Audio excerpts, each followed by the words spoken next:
प्रदेश से है, जहां बांदा चित्रकूट लोकसभा सीट के बीएसपी प्रत्याशी मयंक त्रिवेदी ने अपना प्रचार प्रसार तेज कर दिया है। चुनाव प्रचार करने पहुंचे मयंक त्रिवेदी ने मीडिया के सामने कहा कि जिले में शिक्षा, स्वास्थ्य और बेरोजगारी के मुद्दे पर पूरा फोकस किया जाएगा और बीएसपी की सरकार बनने पर बंद पड़ी सभी मिल को फिर से शुरू किया जाएगा। वहीं मयंक त्रिवेदी ने कहा कि जिले और पूरे प्रदेश में सभी समाज का समर्थन मिल रहा है, बीएसपी को भारी मतों से जीत मिलेगी। आपको बता दें कि बांदा चित्रकूट संसदीय क्षेत्र में 5वें चरण के चुनाव में 20 मई को मतदान होना है।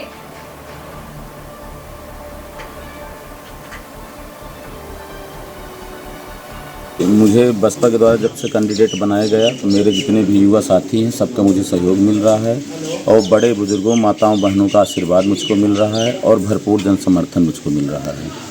जैसे कि जनता आपको चुन के आगे भेजेगी, क्या प्राथमिकता रहेगा कार्य का आपका? प्राथमिकता देखिए, पहले तो मेरी शिक्षा की प्राथमिकता है, जो चूँकि जैसे यहाँ बांदा में विश्वविद्यालय की स्थापना नहीं है, उसको कराने का प्रयास करूँगा।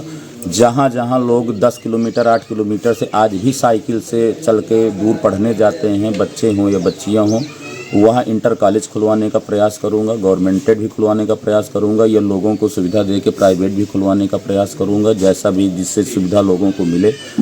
दूसरा, सिंचाई में जो यहाँ सुविधा है, जहाँ पंप कैनाल वगैरह नहीं है, सिंचाई वगैरह नहीं है, वहाँ किसानों का समूह बनवा कर ट्यूबवेल भी लगवाने का पूरा प्रयास करूँगा। तीसरा, जो पलायन की यहाँ व्यवस्था है कि आज भी लोग गुजरात, बम्बई, सूरत जाते हैं, अगर कोई यहाँ ट्रेजरी हो जाती है तो अपने घर वापस नहीं आ पाते हैं उनके बच्चों के साथ और माँ के साथ, पिता के साथ, उसको भी रोकने का, जब यहाँ कृषि व्यवस्था अच्छी हो जाएगी या शिक्षा की व्यवस्था अच्छी हो जाएगी तो पलायन अपने आप रोकने का पूरा प्रयास करेंगे।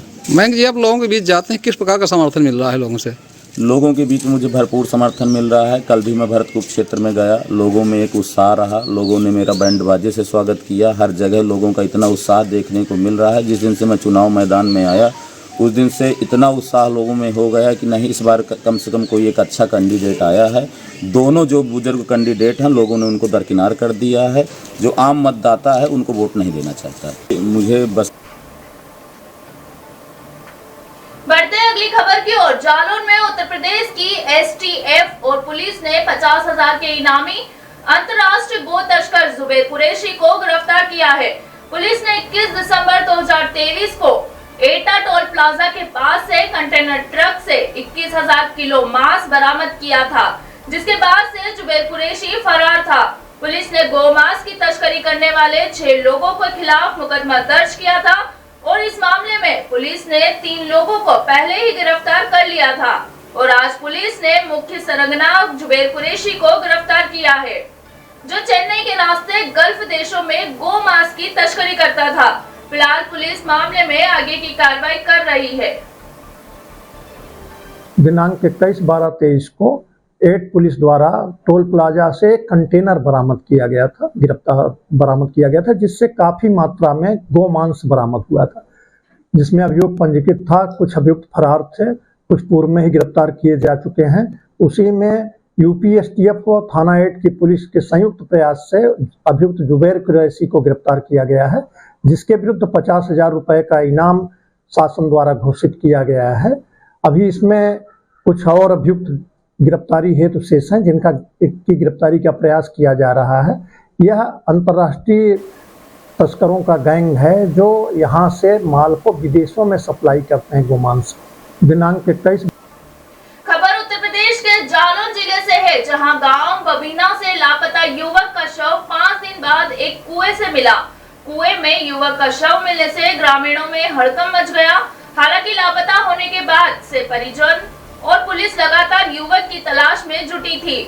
वहीं परिजनों ने युवक की हत्या कर शव कुएं में फेंकने का आरोप लगाते कहा कि वहां जब से युवक लापता था तब से उसी कुएं के साथ क्षेत्र में खोजबीन कर रहे थे। फिलहाल पुलिस ने युवक का शव कब्जे में लेकर पोस्टमार्टम के लिए भेज दिया और मामले में छानबीन शुरू कर दी है। आपके भाई रात के भाई को आया है 10-11 के बीच में फोन आया है। 10 से 12 मिनट बात हुई उसकी। उसके बाद वो फिर पता नहीं कौन सी उलझन में हो गया। उसके बाद वो घर से चला गया है। फिर वो लौट के नहीं आया है। फिर 1 तारीख को मुझे सुबह से ढूंढ रहा है। ढूंढते हुए फिर हम दोपहर को जब उसने कपड़े बताए, वो जब हम ढूंढते ना आए तो कपड़े हमें इधर डले मिले हैं। उसके बाद में फिर हम थाने से जो लोग गए हैं रिपोर्ट लिखवाने, पुलिस आई है, कांटा डाला गया है इसमें, फिर कांटा डाला गया है इसमें, कांटा डाल के चली गई है पुलिस। फिर 2 तारीख को हम थाने गए हैं, तो हम पूरी औरतें गए हैं घर की, लेकिन औरतों से कुछ नहीं पूछा गया, केवल आदमियों से पूछा गया। औरतों को थाने से लौटा दिया गया है 2 तारीख को, और उस दिन से फिर आदमी जा रहे हैं, डेली कांटा डाला जा रहा है इसमें, दोनों टाइम आया कि बस कांटा डाला जा रहा है। उस दिन से जब उस दिन से कांटा डाला जा रहा है तो उस दिन से मिला कहीं नहीं है कुछ इसमें। हमारे पुत्र के साथ उतने टाइम का निकलो 1 बजे का, 1 बजे दिन में निकला था या रात में? रात में 1 तारीख को बोल 1 तारीख का, और 1 तारीख से थाना जात रहे, 3 दिन ये कुएं में कांटा डाला है। आप थाने गई थी, क्या हुआ था? थाना में गए, हमने चीजें कहा कि हमारा बच्चा जैसे तुम्हारा बच्चा है, 3 दिन हो गए उस दिन का, अब चीज आप पता करो, तुम्हारे काम कर रहे, 2 दिन थाने में लड़का छनवाते रहे, सब कुआ ताला काल गाँव भरे हार के कुआ जो कराए, 3 दिन कुआ में कांटा डाला। ये कुआ में बच्चा होता तो कौन इतना से बच्चा ना था कि कांटा में उस दिन पड़ता ना, और आज का कुआ में इन्हें रात में कहे न देखा, कहे न पारा, कहीं लगाया। हमारे यहाँ घटना हुई है कि रात में फोन आया इसका जी 12:30 के लगभग, तो ये घर से चला गया और फिर लौट के नहीं आया। हमने सुबह थाने में वो किया, लेकिन वहाँ पे कह रहे थे कुछ कार्रवाई हो रही है। फिर दोबारा गए, दिन गए, सुबह भी आए हैं तो दिन में देखते रहे, नहीं मिले। 1 बजे के लगभग यहाँ कपड़े जूते मिले हैं। फिर उसके बाद वहाँ बताया तो वहाँ कुछ नहीं बोल रहे हैं, आ रहे हैं, कर रहे हैं, आए हैं। हम गए थाने, सब कुछ किया है, 2-2 घंटे 5-4 घंटे हम थाने में बैठे रहे हैं, बस बोल रहे थे अभी का काम हो रहा है। आपके भाई